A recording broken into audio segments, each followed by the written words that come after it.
And आंच कर लेते हैं हम तेज़।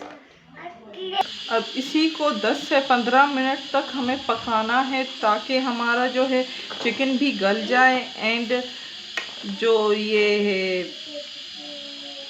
प्याज है वो भी नॉर्मल जो टेस्ट है हमारा उसमें आ जाए।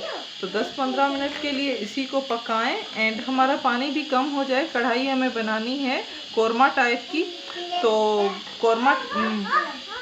कोरमा में इतना ग्रेवी नहीं होती है, तो आप अगर चाहें तो ग्रेवी कर सकते हैं। वो आप पे डिपेंड करता है कि आप किस तरह का वाइट कोरमा बनाते हैं। मैं इस पानी को बिल्कुल सुखाऊंगी एंड हमारी वाइट कढ़ाई जो है कोरमा उसका पानी बिल्कुल सूख चुका है एंड अपने नॉर्मल शक्ल पे आ गई है।